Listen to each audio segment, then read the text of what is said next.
What's up, everybody? It's Carl's Collects Comics, and I'm back with another Friday feature. This time, I'm going to be talking about something a little bit different than what I've done in the past, but it's going to be just as cool and just as much fun. So tonight, I'm talking about the top 12 DC Comics characters that you should be watching now. So stay tuned.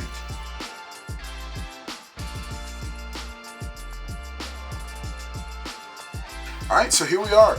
I'm Carl's Collects Comics, and I'm going to be talking with you for just a few minutes about the top 12 DC Comics characters that you should be watching right now. Now, this is a little bit different type of a list here. It's going to be a little bit more broad and far-reaching, but I felt like this was a good thing to talk about because James Gunn, as of the recording of this video, James Gunn has just stepped in as the new co-head of DC Studios, a brand new studio built by Warner Brothers Discovery and spun off to do its own thing, produce its own films, and man, there's a lot of cool things that are already happening, a lot of changes happening.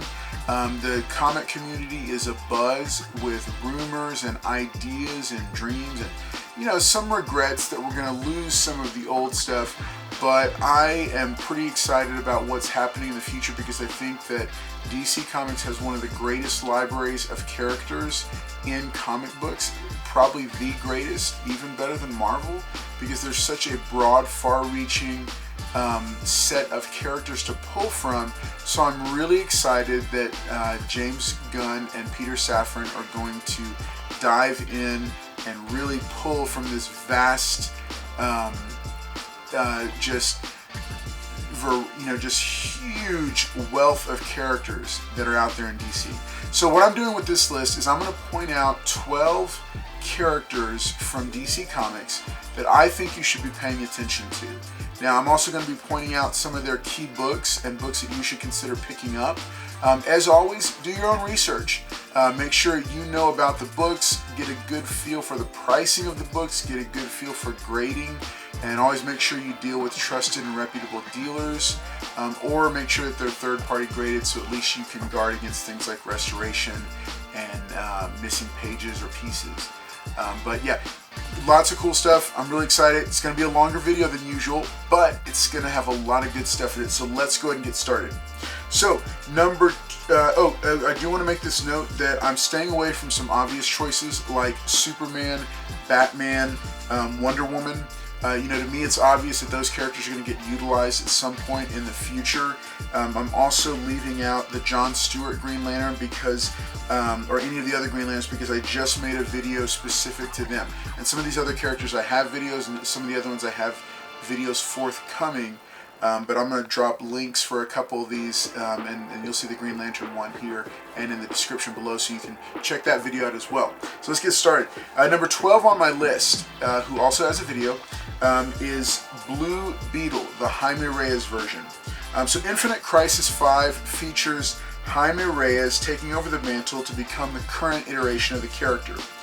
You can still find this book for well under $100 for a decent raw copy. My target price would be $40 to $60 for a very high-grade raw copy. Captain Atom number 83 features the first appearance of the Ted Kord iteration, and it was a Charlton Comics release before they were acquired by DC Comics. I don't think we've even scratched the surface with this superhero identity, to be honest. Especially now that the power and the history of the Scarab are being utilized by Jaime Reyes. The book is a lot more rare, and that this book, Captain Atom number 83, is a lot more rare, and it's going to cost you upwards of $500 for a low-grade raw copy, but it's still attainable. For the original Blue Beetle from the Golden Age, you'll have to go all the way back to Mystery Men Comics number 1. And that was the first appearance of the Dan Garrett iteration, and it's multiple thousands of dollars to get a copy, if you can even find one. Blue Beetle number 1, however, maxes out at around $4,000 to $5,000 for a decent copy. That's still a hefty chunk of change, but it's a great Golden Age comic with a beautiful cover and the origin of the character, and it only has room to grow. Because it is a classic character that continues to stay relevant as there's a current Blue Beetle running around in the DC universe. So my reasons for spotlighting this character and including him on the list is that he's got a movie that's coming out, and I believe it's going to be a sleeper hit. All signs point towards this being a really solid hit. You know, not a billion-dollar franchise, but definitely a financial win that Warner Brothers Discovery could absolutely use at this point, and DC, the larger one.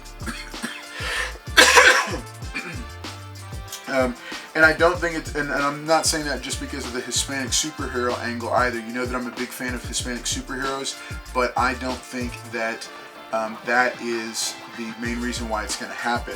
I just think that they nailed the casting because Xolo Maridueña, I believe that he's a star. And I believe that Cobra Kai discovered him, but it's Blue Beetle that's going to really give him a big boost in a way that the series has not yet, and that a streaming series can. And while I do think the Ted Kord and Dan Garrett iterations are well worth collecting and they're decent investments, I believe that the Jaime Reyes iteration and all his key issues will be most accessible for the average collector, and we'll see a bump in popularity when the film comes out and hopefully does well. So number 11 on my list, this is one he's, again, at the time of the recording of this video, he's been a massive amount of speculation surrounding him because that number 11 on my list is Lobo. So the main man has been heavily rumored for the past couple of weeks as of the recording of this video, since Jason Momoa hinted at it and James Gunn tweeted a picture of the character. Now, I've always felt that Momoa was miscast as Aquaman, but Lobo feels spot on. I'm not particularly a big fan of the character, even a middle fan or even any kind of fan of the character, but I do believe that any C or D list character can be elevated if properly cast and the film executed well, especially with James Gunn masterminding the entire studio. And Lobo is nowhere near as obscure as Peacemaker, and look at what Gunn did with that relatively unspectacular anti-hero. Lobo's first appearance is in Omega Men number 3, which is still a relatively affordable book to pick up. But I wouldn't pay more than $100 for it, even in high grade. And of course, slab copies are always going to be higher price. You're going to pay that premium, but it can be a safer way for newer and intermediate collectors to buy online.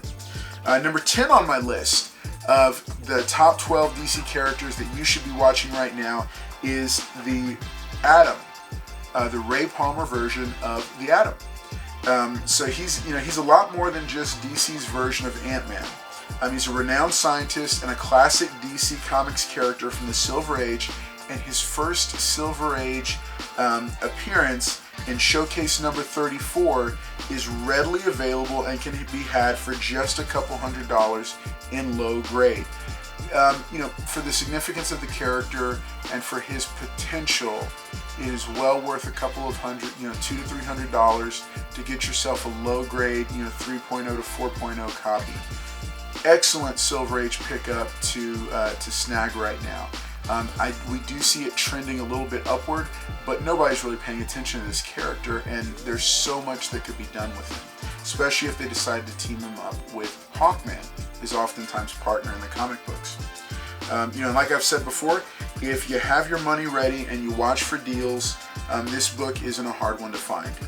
He's a fun character, a great piece of DC Comics history, without being something that will break the bank.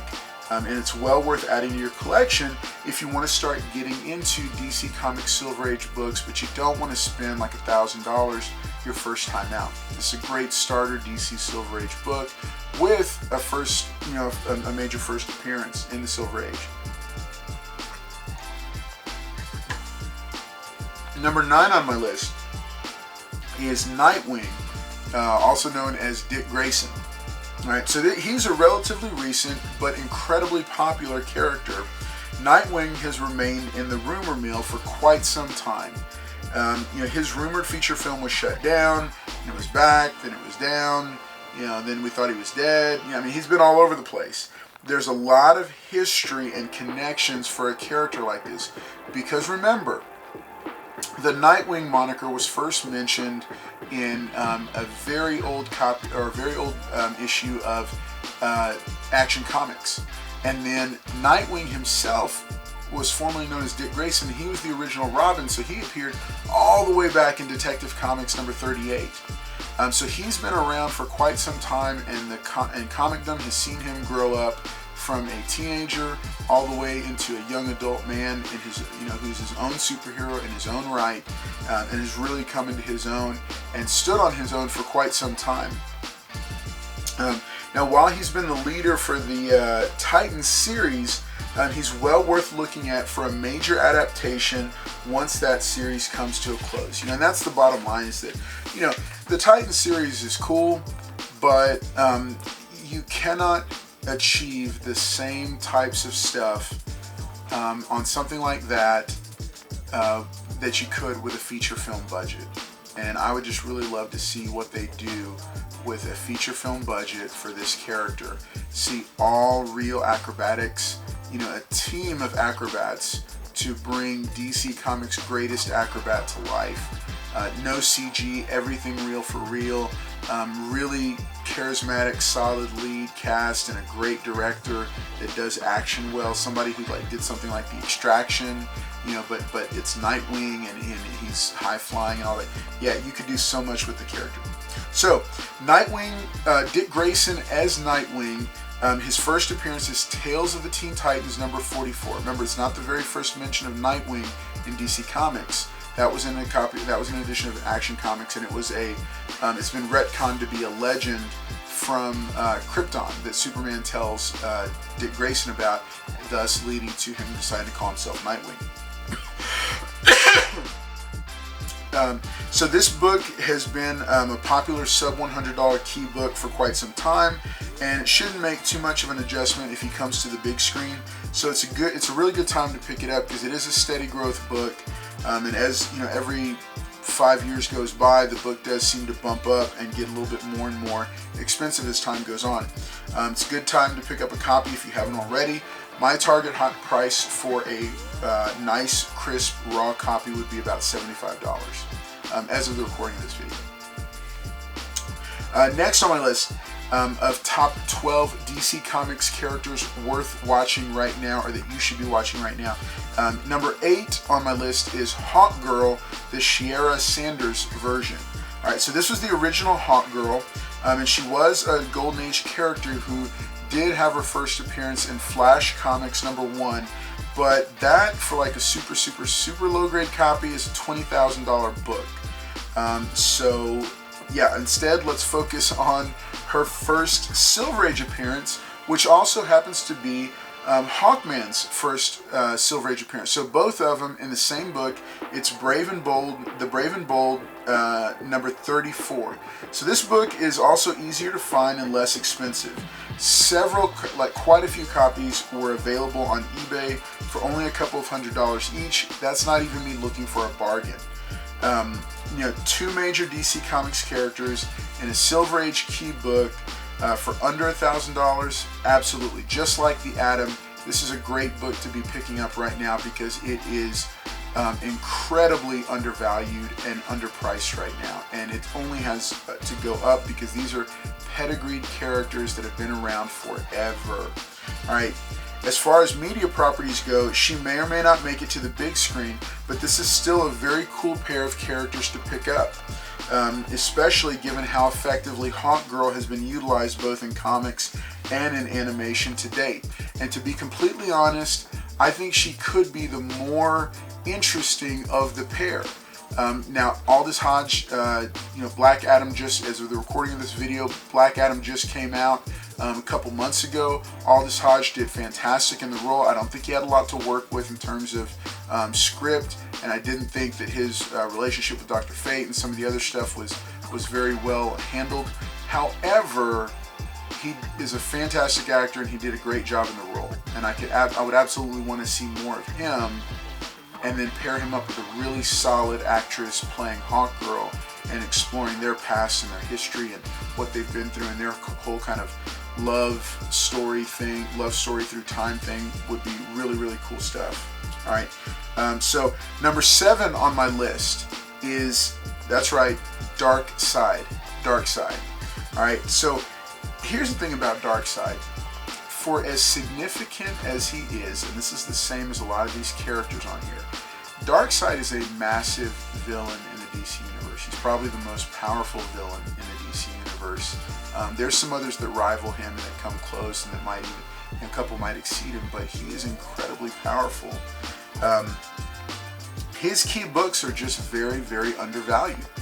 And not just within the larger DC universe, but even just within the whole kind of Kirby pantheon of, I think they call them the Fourth World characters, alongside Mr. Miracle, Big Barda, and Orion. He's an important character and he's a linchpin. But when you zoom out and look at all the times he's impacted the entire DC universe, he's a vital part and he's a major villain. He's right up there with the Joker and Lex Luthor in terms of major DC villains. Superman's pal Jimmy Olsen, number 134, is his first cameo appearance, and strangely, that commands a heavier price tag than Forever People number 1, which is his first full appearance. Though Forever People number 1 is growing in value as people are starting to say, wait a second, why is his first cameo so much more expensive than his first full appearance? In high grade, the first cameo is a minimum of $150 more than the first full appearance. My advice here, it's the same as always, get all of them. There's 3 major books, not including like his first cover appearance, but if you're serious about collecting Darkseid key books, then Superman's pal Jimmy Olsen number 134 and number 135 are his first 2 cameo appearances, and then the Forever People number 1 is his first full appearance. Get all of them. You can get all 3 of them in really solid grades for well under $1,000. So, yeah, again, a major DC villain, the most major DC villain, arguably. All 3 of his major keys for well under $1,000. Absolutely, I'm taking that all day long. Number 6 on my list of the top 12 DC Comics characters that you should be watching right now is Deadman, aka Boston Brand. So this oddball character has been he's been very interesting to watch over the years. He's definitely an acquired taste. He's an original and endearing character because he basically possesses others to try and accomplish whatever mission he's on. While his origin is tragic, his usage over the years has always been interesting and varied. And it's for these reasons that he's so ripe for James Gunn to pick him for a larger role in the DC Universe. If Gunn could legitimize Polka Dot Man, imagine what he could do with Deadman. And with renewed interest in the darker side of DC, there's definitely a need for a character like this that can serve almost as the horror supernatural equivalent of the main character from Quantum Leap. Lots of possibilities here, and his first appearance in Strange Adventures number 205 is definitely still an affordable key book. It's another one of those all-in-one books. It's his first full appearance, first cover appearance, origin story, all wrapped up into one key book. Strange Adventures number 205, it's definitely still an affordable key book. Many copies selling on eBay for well under $500. So it's definitely affordable, and I think he's poised to be a breakout star if Gunn chooses him to really focus on that side of the DC universe. Number 5 on my list is Power Girl. Alright, so she was featured just this month, as of the recording of this video, in the new Justice Society of America relaunch by Jeff Johns. Power Girl is a criminally undervalued character. Her first appearance can be readily found for under $300, grade dependent. She's been utilized heavily in all manner of comic titles, and she still has quite a bit of room to grow. If she's paired with the right actress and the right director under James Gunn's leadership and with the right storyline and context, she could absolutely become a major character. Think about it.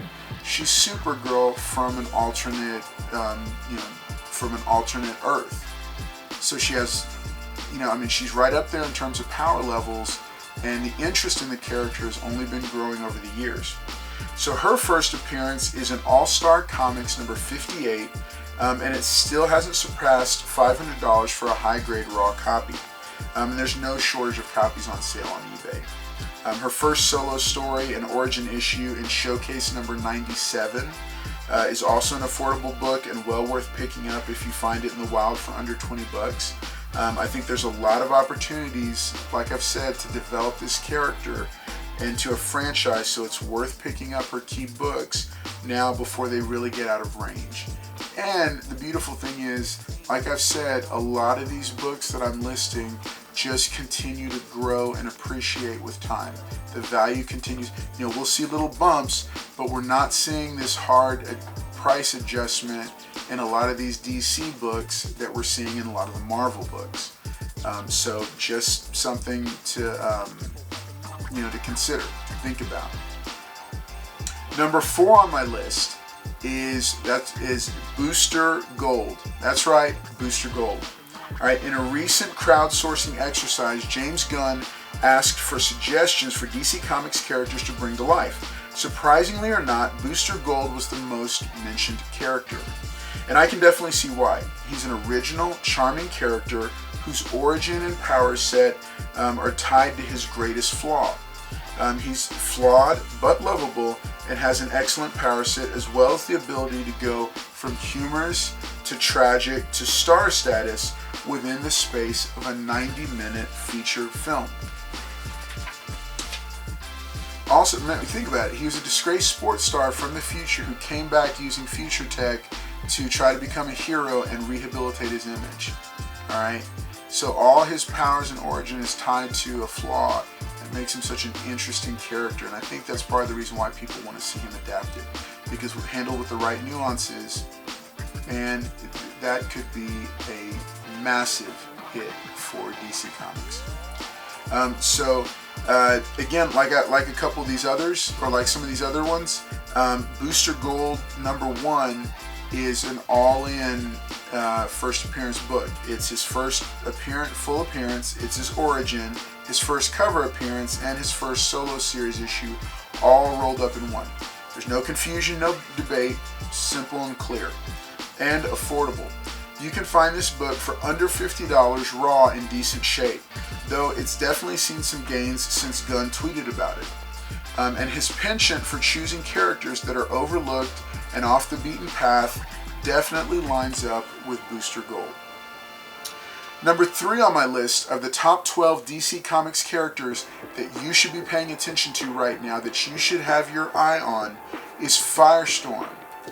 Firestorm is an interesting character in that he combines two people to form his superhero alter ego, and his power set is off the charts powerful. I personally prefer the original Ronnie Raymond iteration, and there was also a couple of other versions between his and the Jason Rush iteration, but to be honest, it would just be nice to see a feature film budgeted version of the hero. I really liked both actors who portrayed him, and the way they portrayed him in the Legends of Tomorrow's CW version. However, it was a CW-sized budget that he was, that brought him to life. This type of character desperately needs he's like Green Lantern, or The Flash. You need a full feature film budget to fully realize how spectacular these characters can be on screen, on the big screen. Now, as for his major key book, Firestorm the Nuclear Man number 1 is another one and done key issue. Just like Booster Gold number 1, just like Deadman number 1, or I mean not Deadman, Strange Adventures number 205, which is Deadman's. It's his first full appearance, his first cover appearance, first solo series issue, and his origin story, all together in one book. Now, for whatever reason, this book continues to be undervalued. I've always thought he's the coolest character since I was a kid. That's why I still love him and have a soft spot for him and want to see them do him justice. But you can readily find copies for as low as 20 bucks if you keep an eye out. Higher grade copies are going to run you more, but listen, you shouldn't spend more than $50 even for a very nice near mint copy. Number 2 on my list of the top 12 DC Comics characters that you should be watching right now is Mr. Terrific, the Michael Holt iteration. So Mr. Terrific is a character I'll confess that I know very little about, aside from the Jeff Johns stint with the Justice Society of America. There's a really cool scene in there where he confronts some kids about their disrespect for the Golden Age heroes, and he leaves, and Stargirl sticks up for him and really lets them have it, and he gets to hear that and say, you know, and feel like he's made a difference in the next generation of heroes, which is one of the cool things that's always happened with Justice Society of America. But you know, when James Gunn inexplicably put his image out there, it signaled to a lot of people that he might be utilized in the future of the new DC Studios universe. There's an earlier iteration of the character filled by Terry Sloan, but the Michael Holt version has been around for quite some time, and I see no reason why they would need to go back to Sloan when Holt filled the role more than adequately for so long. Nonetheless, Justice League of America number 37, alright, is the first Silver Age appearance of the original Mr. Terrific. Now, his first appearance was in Sensation Comics number 1, which also happens to be the second appearance of Wonder Woman. And that's a minimum, like for just a tattered, torn up copy, it's a $10,000 book. So I don't even want to put that out there. I don't think it's, unless you're a Wonder Woman fan, I don't think it's necessarily worth going after. But the book to focus on is The Spectre number 54. This was from the 2007 series by Ostrander, and the issues by Ostrander and Mandrake. This is the first appearance of Michael Holt, the second and current Mr. Terrific. Again, I'll confess that I don't know a whole lot about the character, but I can appreciate the potential for him to become a beloved fan favorite in the right hands. So here we are. This is number 1 on my list of the top 12 DC Comics characters that you should be paying attention to right now. Number 1 on my list is ZATANNA. So we've all become a lot more familiar with ZATANNA in recent years.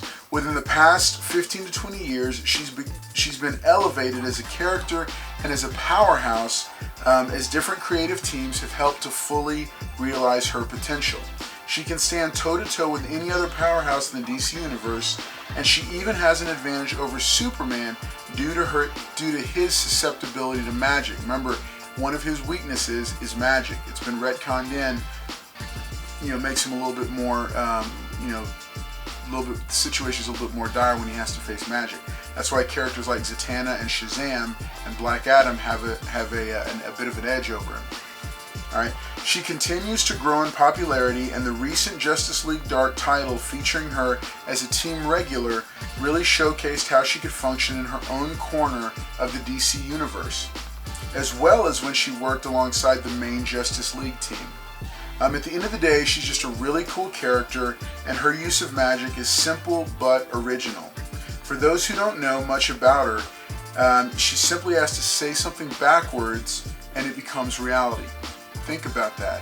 That's magical power right there. A lower tier character with powers that can bring Superman or Batman to a dead stop, plus an incredibly beautiful woman to boot, with a complicated, nuanced past and a variety of costume designs from across the years to choose from? Yes, please. She's definitely a contender for being brought to the big screen with her own franchise. Casting and direction's key, scripting duties as well, but under James Gunn's tutelage, this character can be recognized for the powerhouse that she truly is. Now, her first appearance is in Hawkman number 4. It's a somewhat common book, though it is pricey and continues to become more pricey. As of the recording of this video, I found multiple graded and raw copies ranging from a 0.5 for $350 to a graded 6.5 copy CGC for $1,350 or best offer. Now, these aren't terrible prices, but I do not anticipate this character's first appearance remaining at this price. Her popularity's only grown in recent years, with Adam Hughes' cover work featuring her and her inclusion in Justice League Dark. Now is a pretty good time to consider buying into the character if you're interested, but don't go on a spending spree. As with any other recommendations, as I've said before, do your own research, both to know the book and to know the pricing and to know how to grade the book. Know how many pages there are, know what to look for, what parts might be missing, all that stuff. Do all that research so you know what you're buying when you find the right copy. So, this has been a little bit longer video than usual, but I hope it's been helpful to you, and I hope that there's a ton of information here that you're going to be able to use to build up your own collection. I enjoy these every time we get to share this, and this one was a whole lot of fun to prepare. There was a whole lot of stuff to draw from, but it was a whole lot of fun to prepare and to get into, to be able to share with you. But I'm hoping that, like I said, it's going to help you add some really cool books to your comic collection. The next time you're out on the hunt, this will give you some great information to go by. Make sure that if you haven't already, subscribe to the channel. It's a huge help, especially now that as of the recording of this video, we're past 1,000 subscribers and we're continuing on. We're going to have our next big milestone giveaway a little bit down the road, but we'll get to that later. Make sure also that you like this video. Leave a comment below. Are there any characters that you think I missed that I should have included on this list? I really want to hear from you, because remember, I'm a collector too. So I'm always looking for feedback and interest from people, and for them to share their opinions with me as well, so I can be on the lookout for other really cool books and characters to add to my collection. I am Carl's Collects Comics. I've enjoyed hanging out with you tonight, and make sure and keep collecting those comics, and I will see you in the next video.